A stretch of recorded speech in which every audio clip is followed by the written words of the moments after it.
Good evening, everybody, and welcome to the 60-something University of Buckingham Great Minds Fireside Talk, etc. And tonight we have Nick Hytner with us.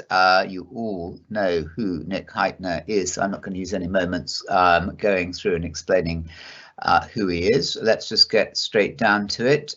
Nick, good evening, and thank you for joining us. Very happy to be here.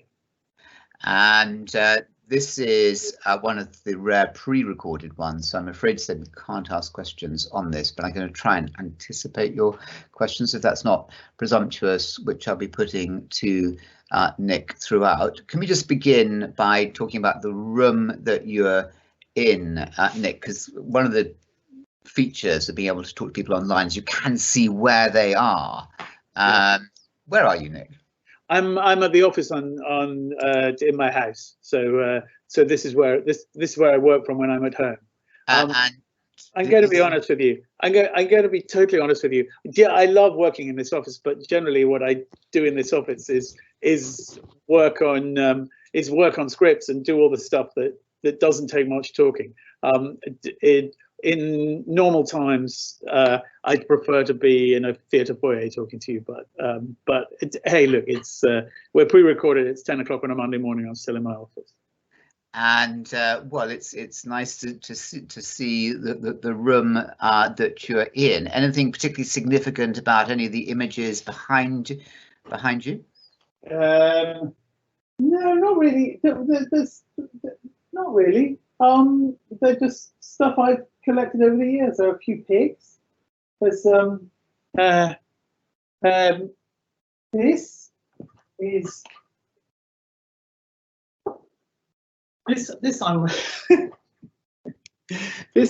standing in front of the White House Christmas tree with my dear friend Wendy Wasserstein, who now alas dead, a New York playwright, who invited me to be her date at the Kennedy Center Honors. And one of the deals of the Kennedy Center Honors was that you got your pic taken in front of the White House Christmas tree with the president, who was Bill Clinton. As one does. Yeah. So there you go. That's as good a name as I can draw.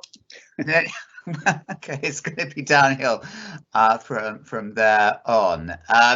So you're directing, you're running the National Theatre, the Bridge now.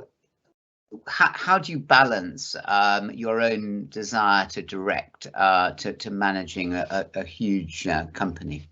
Well, the truth about the National, and particularly the Bridge, is that the director, the guy who is or appears to be the artistic director, is the guy who is whoever it is, whether the man or woman who is doing that job is credited and debited with more or less everything.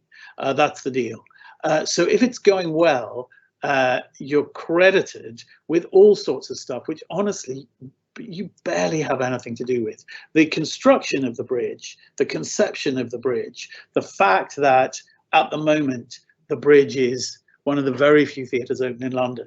This is very little to do with me. We are a team, and theatres, like all organisations, are the sum total of the work and the imagination of everybody who works in them. So at the National, particularly my colleague Nick Starr, who is the executive director, who is my co-director at the Bridge, is the one with the strategic genius. My major responsibility was always going to be, and still is, the selection of the repertoire, the relationship with creative artists, and of course the stuff I direct myself. And the thing that I'm keener and keener on these days is to, at the Bridge, is to make that process less about me and much more plural. It seems to me now that I have a responsibility as a director, bluntly late in my career, who has been given, because of the creative relationships and the impresarial relationships I have with other people, this strange opportunity to start up a completely new theatre, that my responsibility now has to be as plural as possible in the decision-making process, and to make sure that stuff that comes onto the stage isn't just stuff that is that is right in the middle of my personal taste. So that's one of the things I'm doing, is working all the time to be as broad as possible in what comes onto the stage. Isn't that what a great leader does, Nick? I mean, a great leader brings out the best talents in people around them and makes themselves as, in a way, inconspicuous as possible. Yes, yes, and creative institutions, performing companies that are led themselves by either, orchestras that are led by conductors, or theatres that are led by actors or directors. There is a degree of tension between the leader's genuine, deep-seated creative urges to create something that comes from their own creative wellspring, and also which is always, by definition, going to be in some way or another expressive of the creative leader, but also at the same time to make sure there's stuff, and it's the stuff, bluntly, I always like best, the stuff which I can look at and think, I have no idea how to do what I am now watching on this stage.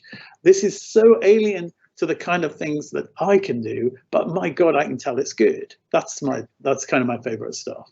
Are you becoming a better director as you're moving through life, not least because you're absorbing the work of so many great directors around you? Yes, and well, the answer to the question is, I don't know. I'm not the right person to say that. And I think that I can look back 30 years ago and look at things which I've never bettered, and the creative career of any theatre director is obviously going to involve stuff that in retrospect feels like it wasn't as good as you might have wanted it to be. And in the end, we're midwives. That there are directors who create from scratch, from a blank page. I don't. I always work with writers. I always essentially work on plays or things that are already on the page. But there's ups and downs, honestly. There are things where I'm now tremendously experienced and kind of know what it is that I'm aiming for. But there's also, I'm regularly brought up short by the different ways of looking at the world and the different ways of looking at the business of making theatre that are coming up from people who are maybe 40 years younger than me. And the mistake would be to assume that those intervening 40 years have all been, have all inevitably meant that I have accrued more wisdom, experience, and ability to deal with the challenges of the rehearsal room than the 24-year-old who's coming in fresh with completely new ideas. Because that's what someone like me has to try and do. Be totally alert to what the 24-year-olds know, and I absolutely don't, because it's not all about experience. So that's partly answered the question about why some opera, film, theatre directors get better and others peak in their 20s or 30s. What are the factors? That question always interests me about people in their work. Well, I think some not so much get worse, but I think they get better and better at one thing, and their way of making theatre, I think this may be the case with certain writers as well, their way of writing plays remains the same, because that is their honest response to both how to make theatre and how to respond to human experience.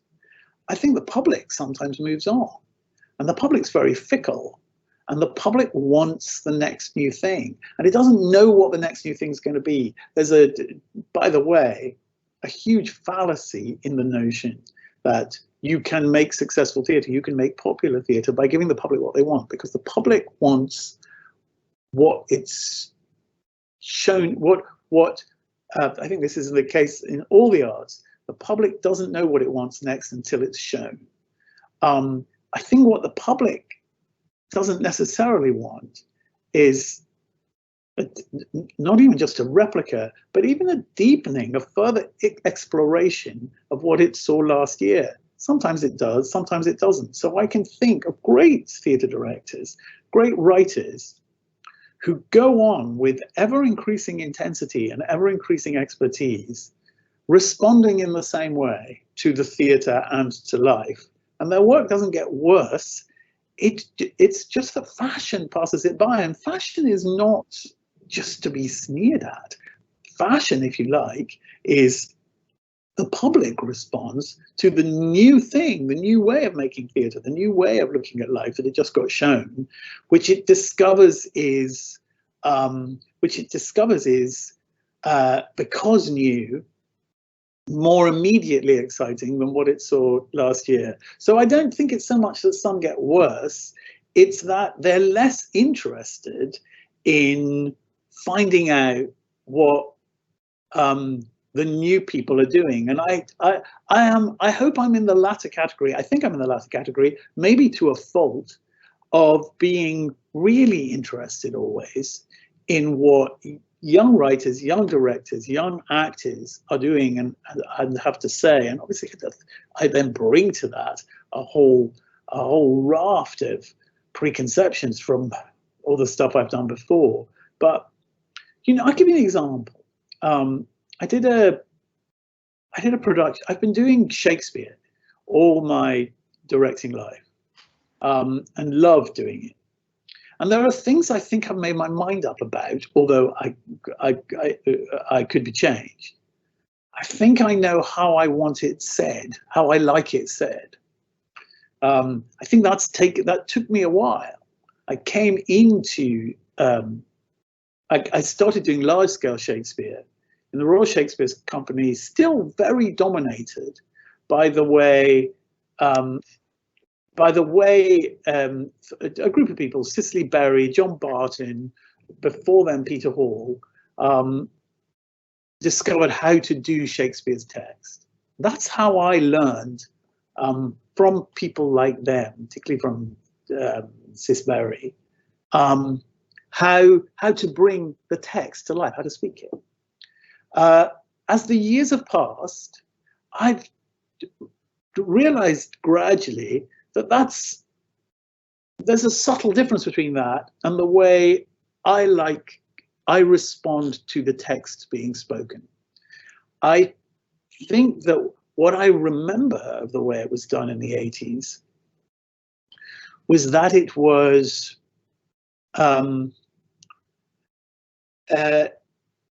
over emphatic, that the insistence on discovering, finding, investing every single new thought with weight and meaning slowed it down and made it harder to understand and made it less spontaneous, paradoxically, because the objective was that when Portia gets up in court and talks about mercy, she doesn't know what she's going to say. And the quality of mercy is not strained. It droppeth as the gentle dew from heaven. It has to be, she doesn't know she's going to say it, so she searches for it. The emphasis was on new minting every phrase. Now, that was in tension with, which is what I was learning, that was in tension with a deep respect for the inbuilt rhythm of the iambic pentameter.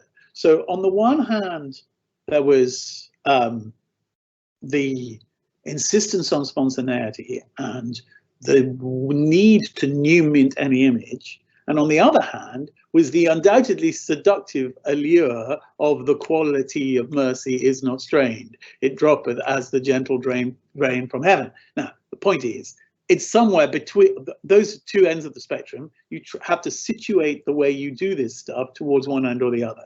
I think where I've gone over recent years is far more towards a position where the inbuilt rhythm is your friend. It is, if you're saying it right, the rhythm will emerge naturally, because the point about this form that the Elizabethan playwrights discovered, the iambic pentameter, is that it mirrors in the most beautiful structured possible way the rhythm of natural speech, and that if you can make this stuff sound as much as possible like they are the spontaneous outflow of extraordinarily articulate minds, go quicker is one way of putting it.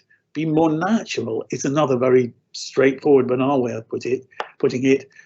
The play feels, to me, more alive. So I've moved on from the one thing to the other, from something I learned in the 80s to something which I think is right now.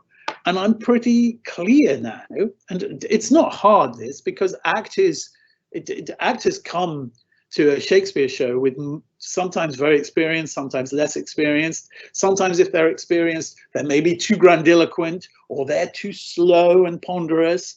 Sometimes if they're inexperienced, they're scared of it. And essentially, where I'm coming from is just do it, say it, don't be afraid of it. It will help you. Just believe in who you are as being 100 times cleverer, more articulate, more imaginative than you. They're really like this. Get on with it. Easy, in a way. But where I was not, I'm coming back to my Midsummer Night's Dream. If I'd done Midsummer Night's Dream back in the 80s, it would have been a very, very different show. Because where I've been pulled along and taught and made discoveries from people younger than me is in the sexual politics of Shakespeare. And deciding to do Midsummer Night's Dream at the Bridge, a play I've always been nervous of doing because I saw the very famous Peter Brook Midsummer Night's Dream, thought there was nothing new I could possibly do or say with it. Felt I didn't need to see it again, but starting from a hunch that at the Bridge Theatre we can take out all the seats and we can bring in 400 people to stand and take part and move around with the show. We did it with Julius Caesar, where they became the Roman mob. It worked extraordinarily well. Great new energy in play, in the, not just in the play, but in the way I was suddenly approaching the play. Thought I had a hunch Midsummer Night's Dream would work very well like that. Obviously, I've always loved the play, but as soon as I read it and started thinking about it carefully, I thought it's one of the ugliest things I've ever read, because at the heart of it is drug rape. If you read it through a contemporary sensibility, because you remember that Oberon, King of the Fairies, in order to humiliate his wife, Titania, Queen of the Fairies, because he wants something of her that she won't give him, organizes for her to be drugged with a purple flower, and then organizes for that purple flower. The point of the drug is that when she wakes up, she falls in love with the first thing she sees, and he or his spirit, Park, organizes for Titania to fall in love with an ass, a man transformed into an ass. And the end of what is always the end of the first half, there she is, head over heels with Bottom as an ass, and off they go plainly to have sex. And in the play, when she wakes up and finds out the trick that's been played on her, in the context, you understand, of a comedy, she understands that she's been drugged and tricked into having sex with not just a man with whom she didn't consent to have sex, but a man who was for the duration transformed into an ass. I've seen some really good, really dark, really ugly productions of it. But I had, as I approached this play, a real, I can't fully justify this, but I had a real instinct that that's not how it was written. That the scene where Titania wakes up and falls in love with Bottom is written by Shakespeare as liberatingly funny. So what you're left with there as you do this play is, well, I don't think I can do this play anymore because I think it's liberatingly funny. I think they go into the woods, and for all its darkness and for all its complexity and for all the acknowledgement that the way people are attracted to each other is fraught with danger and fraught with, in this play, my God, genuine issues of who consents to what, and fraught with questioning of patriarchal structures. What can I tell you? I've watched it my whole life in the theatre, and mostly it appears to be funny. And now I'm reading it, I think it's not. Because I just don't think we're up for that anymore. We're up for it. We would be up for it in the kind of productions I've seen recently, which says this is a horrible, dark, ugly play about a really, really foul piece of abuse and manipulation. From somewhere came the idea that would it be so bad if it was the other way around? That actually I gave all Titania, the Queen's lines, to Oberon and all Oberon's lines to Titania. And that the dream is in the context of, this is often done, of another marital couple at odds, Theseus and his captive wife, Hippolyta, Queen of the Amazons. Very often the dream is a kind of surreal reflection of their relationship. That's really straightforward. Theseus, King of the Amazons, has captured Hippolyta, Queen of the Amazons, in battle and is insisting that she marries him, plainly against her will. And yet even that ends in rejoicing. They marry and we rejoice. So I just decided that, God, these plays get done often enough. Let's give it a go. Let's make the dream the kind of working out, the surreal, fantastical working out of what's going on between the real couple. Make the dream couple as they often are. Brooke did it, lots of people do it, same actors, same characters. Let's have them dream this thing. And in this dream, their roles are reversed. Titania's in charge. Titania drugs Oberon. Oberon wakes up and falls in love with Bottom, an ass. Oberon then has to grapple with the fact, when the trick is revealed to him, that he, the great Oberon, the great Theseus, the great conqueror, the great patriarch, has allowed himself to be violated by not just another man, but an ass. I thought, this is great, because what this woman is doing to him is saying to him, you're not such a dominant, powerful king. You're also, by the way, trying to organize the sex and marital lives of young people who want to go a completely different way. You're like, refusing to the way you want them to go. You're refusing to acknowledge that they have desires of their own. Here's a way of me, the Queen, confronting you, the King, with desires you didn't know you had. Plus, the power relationships between two men in a bed are different from the power relationships between a man and a woman in a bed. Let's see how it goes. The answer was, it was liberating. It was joyful. It felt as if everybody was finding something closer to their truer nature. They were transformed and they were able to be better people at the end of the play. I thought it was better for the present moment. This is a very, very long answer to the question you asked quite a long time ago. In what way do you change and in what way do you get better? You don't necessarily get better, but what you do is you change, because particularly if you're involved in the production of classics, because you're saying there are parts of this play which, because we're now 40 years on, are totally different and require a totally different response. And I've learned this by watching the way subsequent generations have dealt with the challenges of experience. There, that's a very long answer. So. Okay, so let me try this, Nick. Brooke, you mentioned twice, with his interest in Gurdjieff, the Mahabharata, the interest in the present moment. What do you think about the burden of ego and expectation and self-importance weighing down so many actors listening to the sound of their own voice, rather than, as you were saying about Portia, just letting the art flow through them so they are, in a sense, a passive vehicle? And the importance of the present moment. Yeah, mindfulness. In acting, to be immersed in the present moment is something of a holy grail. In rehearsal, the injunction "stay in the present" is regular, but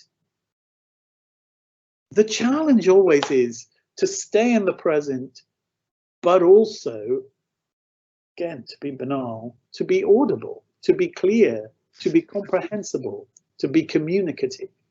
And different actors, as they develop, discover different ways of doing that. And obviously some of them, maybe some of them, their technique atrophies. I don't know. Did you at the National, will you at the Bridge, have mindfulness sessions for your cast and crew? And by the way, mindfulness is not psychobabble or frivolous, trivial. It's extraordinarily profound if done properly. No, we don't. Will you? We didn't. No, we didn't. Will you? We didn't, and there were all sorts of things we didn't do at the National because the British Theatre, the National is not alone. The British Theatre gave up a long time ago on the continental structure, the continental ideal, if you like, of the company of actors that stays together and works together for long periods at a time. So there's very, very few, even the RSC very, very rarely does what it did used to when I was a kid, which is bringing a company of actors together for maybe 2 years or longer, at which point you can start with those actors to explore all sorts of techniques and ways as a group to approach the task of acting. What we do here every time is I used to try and keep a recognizable company of regulars at the National, but every show you're starting again from scratch. And to be truthful, 6 weeks is 6 weeks, which is a long rehearsal period. I don't have 6 weeks at the Bridge. I have 5, sometimes 4, but 6 weeks at the National is still barely long enough to get actors on top of the play. So to involve them in the kind of things which would be completely accepted in a continental theatre company, or German or French theatre company, where they're together for years and years, is just not how we do it here. It's not how we're funded, and I don't actually think it's what the actors want. So I don't want to labour this point, Nick, but it could be because of that transitory nature of the way that theatre is often has to run in this country. That could be a very argument for doing more work on mindfulness that allows people to really bed in with each other very quickly. But also there's that sense about what is fresh, why, we're looking at why some actors, playwrights, directors keep fresh and others become weighed down by that, often their own importance or their own backstory. How many do that actually? I don't know many of them who are like that. They're most of the ones. Can't think of many that aren't extremely vulnerable and open to being pulled along in a new direction. So is that vulnerability important in keeping at the cutting edge and keeping that freshness? Yes, I think it is, and I think it's such a mystery, acting. It is important to be vulnerable, and it is important to be absolutely open to what other actors are bringing on the stage. There are actors, as you know, you can categorize them in many ways, but there are actors who transform from part to part. And I think that in the popular imagination, the actor who disappears so thoroughly into a part that you can't tell the actor from performance to performance is a real actor. But there are actors who reveal more of themselves from part to part. Who the alchemy is always between part and actor. There is no such thing as Cleopatra. Cleopatra is only Cleopatra when she's embodied by an actor. So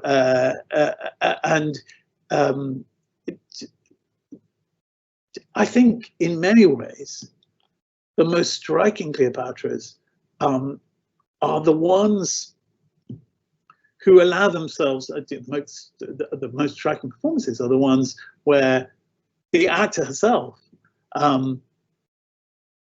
instead of constructing an exterior Cleopatra entirely based on observation, completely remote from the experience of the actor playing her, she's instead allowing the Cleopatra within herself to be the performance.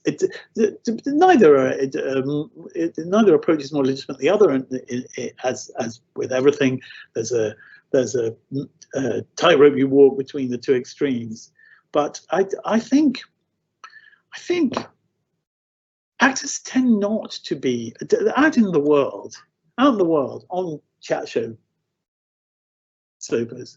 There's sometimes, prickly and vain, but very, very, not the great ones, not the good ones, very rarely when they're doing the work. They're rather insecure. Can you give us some examples, Nick, of those actors, actresses, productions that have really moved and gripped you in your career?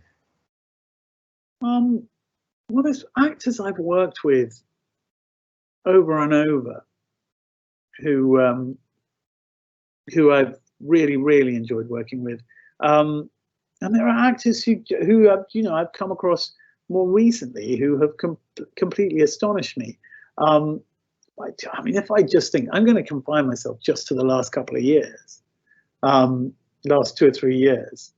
The top of the heap is Maggie Smith, and Maggie is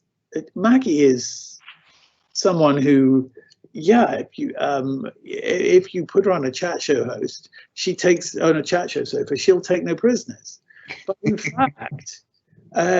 fact, she has the most extraordinary relationship with her own talent. It's quite something that I have noticed about great actors is they often don't know where it comes from, and they spend their whole careers trying to work out why it is they can do what they do and what it is that they're doing. She's an obsessive perfectionist, and yet there's always a bit of Maggie there. But the point is that, and the things she can do that everybody loves, turn some line which on the page is dross into the funniest thing you've ever heard. Yeah, sure, that's just something she does. And I'm going to use her as a quick catapult into must get you talking a bit about film. So the lady in the van, was it obvious you were going to have her? Oh, it was written for her. Yeah, it was written for her. It was done as a play in 2000, and we've all forgotten why we didn't make the film then. And there was no question of the film ever getting made without her. And then, in some mysterious way, whenever it was made 4 or 5 years ago, we all realized that we were all happy to make it. So it just got made. But it's a scene in Lady in the Van. Yeah, this is not going to be as long as my Midsummer Night's Dream example. The point about her character, Miss Shepherd, in The Lady in the Van, is because of the trauma in her past, she's turned her back on music. This was true. This is what Alan discovered about The Lady in the Van in his driveway. She was a concert pianist, and she was phobic about music. She couldn't hear it. In the play, not in real life, there's an epiphany about 2/3 of the way through, when for the first time in the film, she sits down and listens to some music. She's out on a day out in Broadstairs, and she walks into some old people's club for some free tea and coffee, and a young woman is playing Schubert. And at every point in the film up until then, whenever anybody's tried to, when Alan Bennett inside his house has put music on the gramophone, she's hammered at the window and refused to listen to it. But on this particular occasion, something about the way this woman plays the Schubert makes Miss Shepherd sit down and listen. And this is film, not theatre. The shot is she nearly leaves the room, but she decides to sit down and listen, and the camera just slowly pushes in till it's very close on her. No words, piece of cake in her hand, and her eyes, it's all about her eyes. Her eyes slowly fill with consciousness of a completely wasted life. This was her life. Music was her life. She's totally wasted it. We spent a long time, Maggie and me, bickering about this shot because she claimed it made no sense to her. It makes no sense because she always runs away from music, said Maggie. I said, I know, but on this day she doesn't. Why doesn't she? Says Maggie. Well, I think there's something about the woman, the way the woman plays. I think there's something about the girl that reminds her of her. There's something about the music which breaks through, so she sits and listens and remembers her entire wasted life. She was arguing the toss until the moment they told me the shot was ready to go, and I said, we can't talk about this anymore, we're just going to do it, Maggie. And it's devastating what she does. And the reason she was arguing was because her process is to fight her way through everything that's irrational and illogical. I think, this is my theory, so that she finally gets beyond reason and logic to the irrational,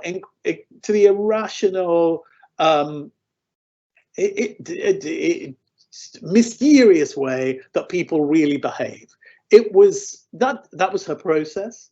It was spontaneous in that I'd never seen her do it before. She was nervous of it because she knew she couldn't rationalize it, but it was, if you like, an absolutely perfect encapsulation of what great actors can do. Go beyond reason, beyond logic, beyond what you can beyond what you can explain as a series of instructions, to something where, you know, the director and the writer have nothing to do with it. She just does it. So that kind of acting really gets to me. But then, you know, Midsummer Night's Dream, this guy comes along, Hamed Animashon, who played Bottom, a guy, you know, believe me, gonna have a long, vast career. He can do Shakespeare and he's incredibly funny. I mean, if you can do both those things, you're made. And so that was 2015. Going back to 1994, The Madness of George III was your first film, I think. It's comparatively unusual for theatre directors to also be very successful directing film. Just a quick thought there, Nick, on the, you know, there's opera as well, obviously we haven't talked about, but are they different complementary skills? Is the one you feel happier at? They're different, and obviously I'm not as skilled a film director as a theatre director, and there are some of my colleagues who are absolutely as skilled, if not more so. So, you know, I don't take to it like a duck to water.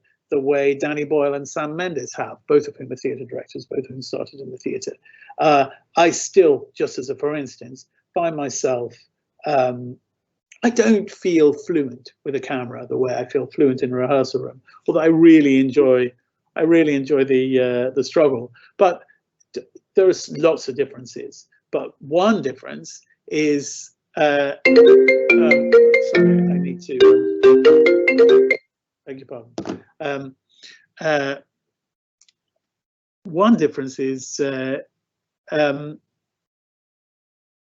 think real movie directors have already conceived a scene in terms of the moving image or the cut between images. I conceive a scene 3D in a space and then start to wonder where to put the camera. I don't think that's, I don't believe that is, for instance, how Danny does it. I think he's already got the camera there as his replacement eye. I think film is theatre is about, as you know,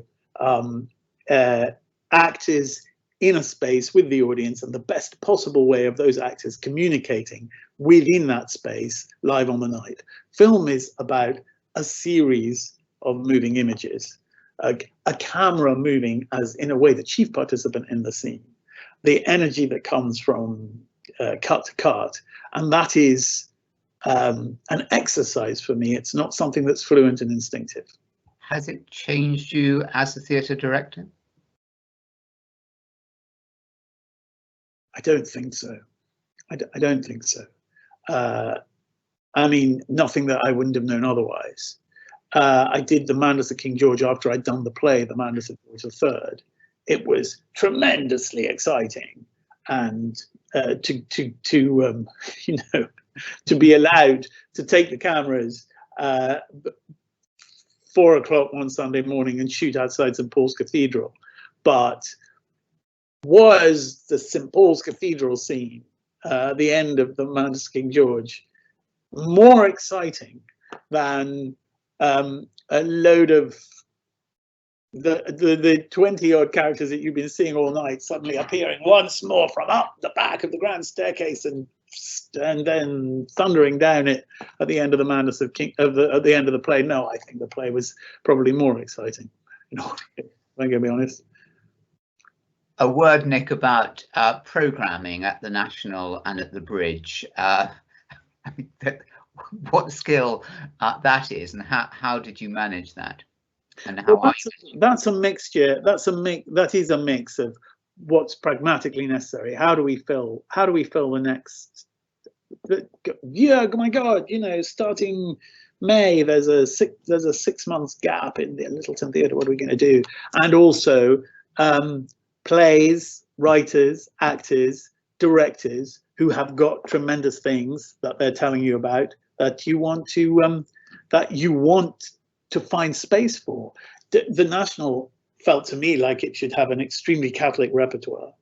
The Bridge also, but less so to a degree. The Bridge is a totally commercial enterprise. It has no subsidy and it has no philanthropy behind it. It either stands or falls as a business. So that is its own discipline. But simply, it's a matter of finding space for what I think's good, what the people around me who I admire think is good, and keeping the audience fully engaged, excited, and constantly feeling that they're seeing new ways of looking at things.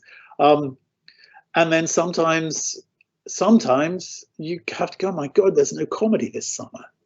Everything's so miserable. We'll have to stick something in, and great things come of that. The fast One Man, Two Governors was a filler for the summer because everything else was Sophocles and Ibsen. So and that's serendipity.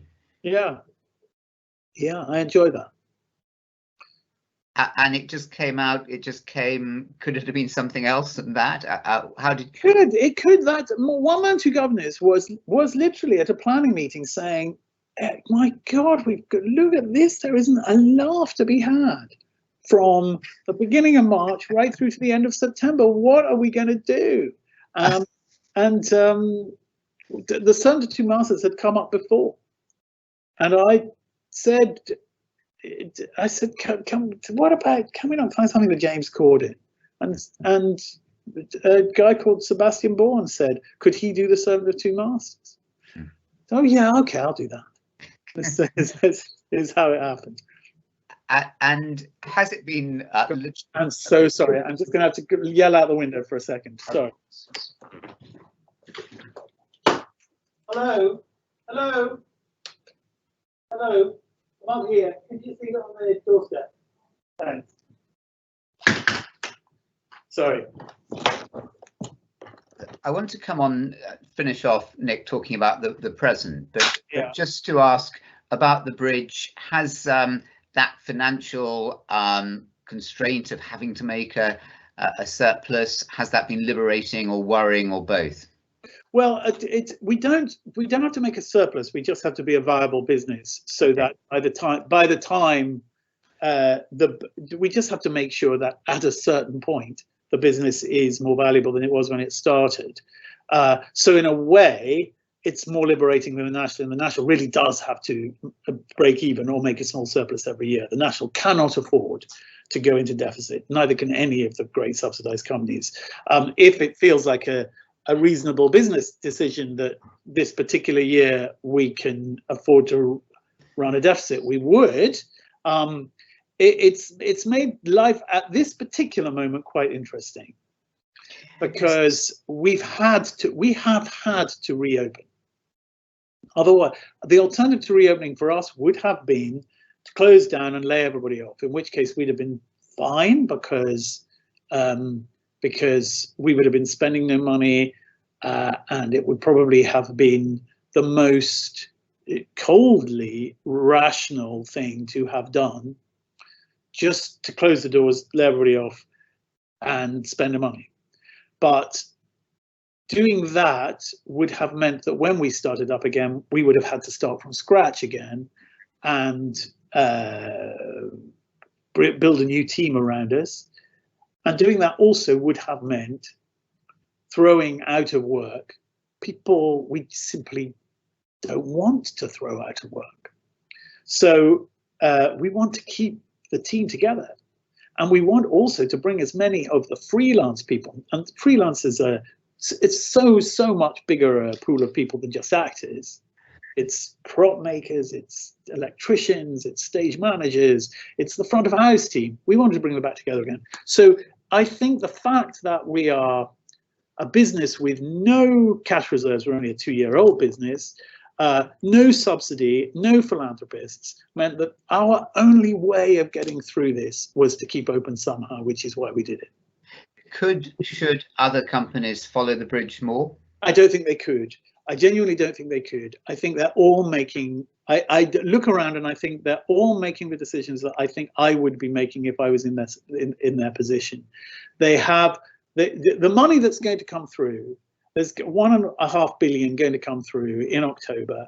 And I do have to say, that's a good thing. To be dispassionate about the way the government has responded to this, maybe they respond a little slowly, maybe it's taking a little longer than it should for the money to get through. But the 1.5 billion is impressive. They say it's more than any other country in the world has given. That's not true. That's actively not true. The Germans and the French, for instance, are doing more. But for instance, compared to the Americans who are doing nothing, it's really impressive. And I can't at this moment join in with the kind of blanket condemnation of the way the current DCMS and the current Treasury have approached the arts. Again, obviously, what I hope is they continue to approach them in a spirit of determination to keep the show on the road. But the first thing they had to do was secure exactly those organizations that are going to be providing work in the future, because the key to making sure that the great freelance arts workshop goes back to work is that there is work for them to do when this thing is over. What I wish would happen at the same time is a concerted effort to look after the artists. I think it's unfortunate that the money has to go at the moment to the institutions. It should go to the artists as well, but God, it's a hard nut to crack. So grounds for optimism, Nick. I mean, it was a great period in British theatre before lockdown. How can we save as much as possible, build on it, adapt? I think there are grounds for optimism, but I think the immediate 6 months are going to be terrible. And I think from now September through to March, April, until there are full houses, until we can gather together audiences without social distancing, it's going to be terrible. And the plight of actors, musicians, craftspeople, as I was saying, props makers, stage managers, all the, not just them, lighting suppliers, businesses, brilliant small businesses whose job is to supply all the equipment that theatre needs to happen. It's going to be, unless there's some way of helping them through the next 6 months, a lot of them won't survive. Musicians will leave the country and play abroad. Actors will stop acting. Dancers, you know, if you're an actor whose language is English, you're a bit stuck. Everybody else, I don't see why they'll stay unless something is made available to allow them to stay. So there's a miserable 6 months. What I do cling to, though, is a real instinct that once this virus is cracked, God knows when, whether it's through some form of vaccine or infinitely improved therapeutics and testing, there'll be a boom.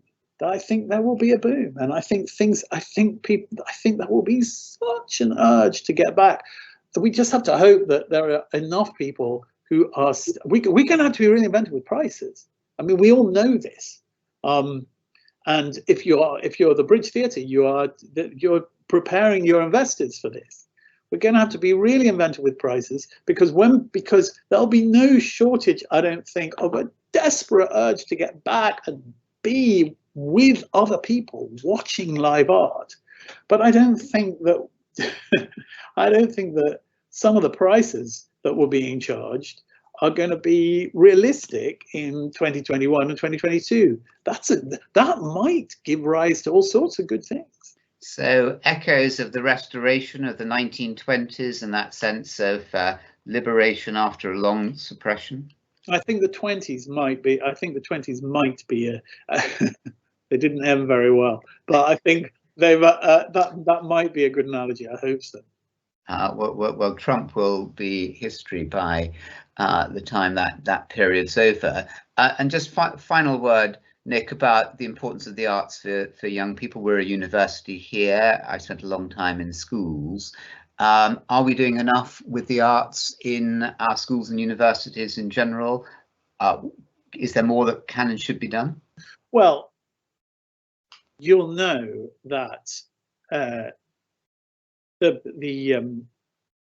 biggest problem is provision of arts, provision of drama, music, art in state schools, where the level of provision and the quality of provision seems to be entirely a function of the enthusiasm of the head teacher. That it's not that it's impossible to do, because I know and have worked with state schools, particularly in London, where because the head teacher, the leadership of the school, believes that it's important, arts provision is tremendous. But because the curriculum ignores it, far too many kids in state schools are disenfranchised, not in fee-paying schools. It's a feature of fee-paying schools that they compete with each other for the best arts facilities and the best arts provision. So I think the single most important thing for the future of the arts, artists and audience, is that the state sector acknowledges how much life satisfaction can be got from a grounding in the arts. I think there are people who aren't going to like it. There are plenty of people who don't like sport, but that is never used as an excuse not to provide sport, because sport is so self-evident good and such a great provider of pleasure. I wish the arts were treated similarly. Absolutely. And final quick word, what are you excited about now? What's the next thing? Well, getting through to the spring getting through to the spring and finding ways of staying open until the spring, which we're determined to do. It's a big challenge. 250 seats we're down to from 900. But we've spent time, money and ingenuity on making our theatre COVID safe. So finding the things that can keep us ticking over till April is the immediate priority. Come March, April, February, I don't know when, but come then, we have at least three shows, fully cast, fully designed and fully written, ready to go. We've got so much we want to do. I think a lot of other theatres are like this as well. So I'm excited about all the things we were going to do this year, didn't, and now we can do next year. It's a lovely note to end on. Nick Hytner, thank you very, very much indeed. Thank you. It's been really good to talk. Thank you.